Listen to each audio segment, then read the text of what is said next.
Indeks harga saham gabungan diproyeksi melanjutkan tren pelemahan pada perdagangan awal pekan ini. Pelemahan IHSG masih dibayangi penurunan pertumbuhan pinjaman sektor perbankan Indonesia menjadi 8,08% secara year on year per April 2023. Tak hanya itu, Bank Indonesia mempertahankan suku bunga acuan di 5,75%. Sementara dari sisi eksternal, pelaku pasar disebut masih memperhatikan perkembangan kesepakatan debt ceiling di Amerika Serikat. Sudah bersama saya melalui sambungan virtual Hans Kueh, praktisi pasar modal. Selamat pagi Pak Hans. Ya, selamat pagi Pak Yuda. Iya Pak Hans, kita sedikit mereview ya di pekan lalu IHSG tutup melemah 17,23 poin atau 0,26% ke level 6.687 pada akhir pekan. Sepertinya derasnya aliran dana asing yang mencapai 2,11 triliun dalam satu minggu terakhir tidak berpengaruh banyak terhadap pergerakan IHSG pekan lalu. Mungkin Bapak bisa mereview mengapa hal ini terjadi Pak? Ya, pekan lalu pasar sedikit hati-hati ya, karena kalau kita tahu bahwa Amerika dalam ancaman dalam default ya, di tentu pelaku pasar sedikit berhati-hati. Nah, yang menarik bahwa di tengah kondisi pasar khawatir default, memang mereka kembali bergerak ke aset safe haven gitu ya, sehingga mereka masuk kembali ke US dollar. Dan ini memberikan tekanan pada IHSG kita ya, sehingga terjadi koreksi gitu. Memang faktor utama yang sangat diperhatikan pasar kan lalu memang adalah masalah ketidaksepahaman di Amerika sendiri ya, karena berlarut-larut sekali. Nah, pasar sempat khawatir ya, karena di tahun 2008 terjadi krisis ya, karena skenario trap yang terjadi ketika Kongres gagal meloloskan dana talangan untuk perbankan ya, waktu di tahun 2008 ya, krisisnya menjadi agak parah waktu itu karena itu. Nah, ini yang dikhawatirkan terjadi, apalagi waktu itu plafon hutang itu menurut Janet Yellen batasnya cuma sampai tanggal 1 ya, di mana kalau itu terjadi ada 8,3 juta orang kehilangan pekerjaan, pasar saham bisa koreksi 45% di Wall Street gitu. Dan tentu menimbulkan bencana ekonomi besar bagi Amerika yang berimbas pada global. Nah, itu faktor utama kenapa pasar khawatir pada pekan lalu. Apakah Anda juga melihat para investor yang memegang US Treasury ini mulai ketar-ketir ya Pak? Mengingat memang kalau kita bicara mengenai plafon utangnya Amerika Serikat mencapai 31,4 triliun, apakah ini juga berpengaruh terhadap pasar Indonesia? Karena tadi dia melihat dolar menguat, kemudian safe haven sebagai salah satu benchmark untuk membuat kenyamanan para pelaku pasar juga mulai menguat seperti itu. Ya, memang kalau kita lihat harusnya orang khawatir ya memegang US Treasury ya dalam kasus tadi. Tetapi kita lihat mereka malah balik ke US dollar dan salah satu yang menguat juga emas gitu. Tentu sebagai emerging market yang dianggap lebih berisiko, tentu orang meninggalkan ya emerging market gitu. Itu yang menjadi kendala kita di tengah tekanan yang terjadi di global tadi. Pak, kalau kita bicara mengenai pagu utang Amerika Serikat yang jatuh tempo di Juni 2023 ini masih menjadi sentimen pasar yang besar. Lalu Anda melihat bagaimana minggu ini? Meskipun sepertinya ada kesepakatan baik antara Presiden Biden dan juga Republik terkait dengan pagu utang yang akan dinaikkan. Ya, kalau kita lihat ini ada satu hal yang menarik ya. Jadi Sabtu mereka masih mencapai kesepakatan ya, biarpun tentatif ya, karena harus dibawa ke parlemen gitu ya. Mereka sepakat tentatif ya untuk plafon utang gitu ya, hingga Januari 2025 ya. Jadi artinya Treasury US itu bisa melakukan pinjaman tanpa persetujuan Kongres di waktu tersebut gitu. Nah, sekarang ini akan masuk ke parlemen. Nah, tentu ini yang cukup menarik gitu ya, karena mereka mungkin sekali terhindar dari kegagalan bayar tadi. Dan yang kedua faktornya adalah Janet Yellen menyampaikan bahwa batasnya bergeser sedikit gitu ya, tadinya di 1 Juni, sekarang ke 5 Juni gitu ya. Nah, ini tentu membawa angin segar bagi para pelaku pasar ya, bahwa Amerika masih cukup waktu gitu ya, supaya terhindar dari satu bencana gagal yang belum pernah terjadi. Pak, ya Pak Hans, kalau Anda melihat dolar yang menguat, tapi di satu sisi ada kekhawatiran dolar akan terdevaluasi karena memang penurunan minat impor akibat penurunan nilai mata uang ini menjadi salah satu trigger negatif juga. Bagaimana Anda melihat ini?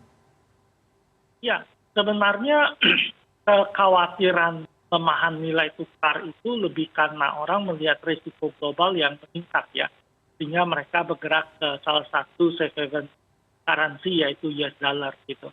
Tetapi kalau kita lihat secara jangka yang lebih panjang, gitu ya, global sebenarnya mulai meninggalkan US dollar sebagai alat pembayaran ya. Menyusul memang kalau kita lihat Federal Reserve itu mencetak dana cukup besar ya lewat kuantitatif easing. Kemudian berkali-kali US dollar itu bermasalah juga karena plafon utang mereka yang beberapa kali mentok gitu ya dan menyebabkan kekhawatiran di global gitu. Jadi in the long run sebenarnya US dollar itu harusnya tidak terlalu strong posisinya. Nah sekarang memang timbul lagi kekhawatiran baru ya. Kemarin kita lihat ada data inflation dari Amerika sendiri yang baru keluar gitu ya, yaitu PCE ya, ini merupakan inflasi yang dianggap inti di Amerika ya, inflasi inti PCE itu sangat diperhatikan Federal Reserve, itu ternyata angkanya 0,4% per bulan dan 4,7% ya per tahun gitu ya. Dan angka 4,7 ini lebih tinggi daripada perkiraan orang bahwa inflasi PCE itu di 3,9 gitu. Nah, sekarang pelaku pasar melihat peluang Federal Reserve kembali lagi melanjutkan kenaikan suku bunga gitu ya. Di mana sekarang pasar memperkirakan probabilitasnya 65,4%. Fed akan menaikkan suku bunga 25 basis point dan tersisa 34,6% yang memperkirakan The Fed akan stay suku bunga gitu ya. Dengan probabilitas turun 0% gitu. Nah, ini tentu yang juga menyebabkan strong dollar ya. Sama kalau Federal Reserve menaikkan suku bunga atau rencana menaikkan suku bunga gitu ya, tentu itu akan menyebabkan strong dollar. Apalagi spread mereka dengan Indonesia sekarang relatif tipis ya, jadi dengan posisi kita di 5,75 gitu ya, sedangkan Federal Reserve di 5,25, berarti spread kita dengan Federal Reserve itu cuma 50 basis point gitu ya. Kalau terjadi kenaikan lagi di edisi Juni, berarti spreadnya sisa 25 basis point antara 7 days repo rate dengan Fed fund rate.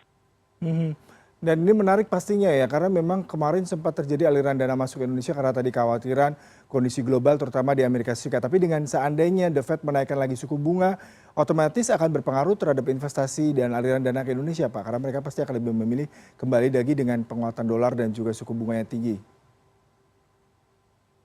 Ya, betul sekali ya. Jadi kelihatannya BI kemungkinan akan adjust sedikit ya. Ada peluang BI untuk menaikkan lagi 25 basis point kalau seandainya Federal Reserve terus-menerus menaikkan suku bunga gitu. Jadi BI akan menjaga pertama inflasi dalam negeri itu sangat terkendali ya. Bahkan terlihat inflasi kita bergerak turun gitu ya. Sehingga sebenarnya dari segi inflasi itu seharusnya BI tidak perlu lagi menaikkan suku bunga gitu. Tapi masalah lain yang kita hadapi itu adalah masalah nilai tukar gitu ya. Jadi kalau rupiah mengalami pelemahan, kita berpotensi terkena imported inflation gitu. Nah, dengan hal tersebut pasti BI akan berusaha menjaga nilai tukar rupiah kita dengan menaikkan suku bunga kita. Gitu. Saya beralih ya. Selama ini, baik. ya. Silakan Pak, lanjutkan Pak. Ya, selama ini memang ketika Amerika tergoncang gitu ya, sebenarnya dana itu akan outflow dari Amerika gitu ya, masuk lagi ke emerging market yang sebenarnya lebih menjanjikan gitu. Di tengah Amerika kemudian Eropa yang istilahnya inflation tinggi, di Asia khususnya Indonesia inflasi kita relatif terkendali ya, ekonomi kita lebih baik gitu. Nah, tapi memang periode ini memang periode kembali strong dollar ya.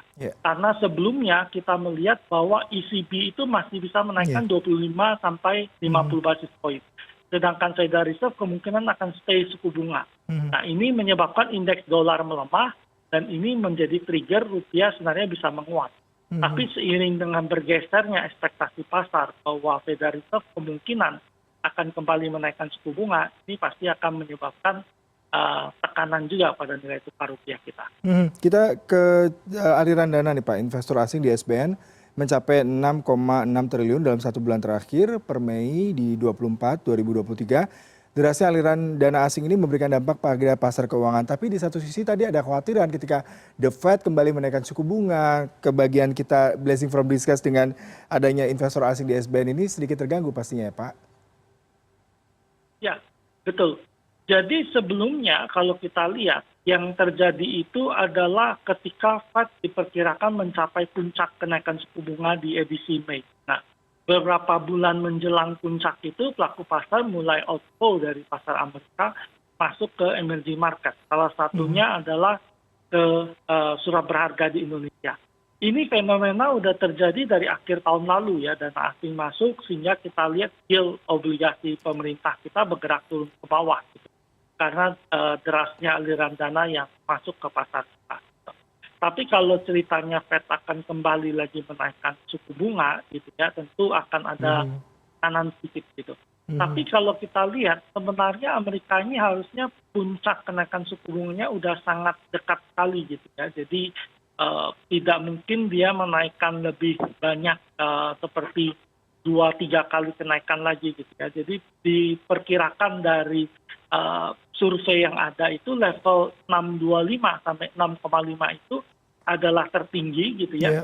Dan itu diperkirakan bertahan sampai September. Nah, kemudian di bulan November kemungkinan Fed mulai menurunkan 25 basis poin. Dan nanti di Januari baru turun lagi 25 basis poin. Baik. Pak, ini kita kembali ke dalam negeri nih, isu yang menarik terkait dengan permintaan kredit konsumsi ya meningkat kalau kita bicara menjadi salah satu penopang bahkan di minggu lalu salah satunya adalah konsumsi menjadi salah satu emiten yang menguat dan memberikan pergerakan IHSG di saat teknologi, komoditi semua tergerus pada pekan lalu. Lalu bagaimana Anda melihat saham-saham perbankan hingga akhir tahun 2023 ini, Pak?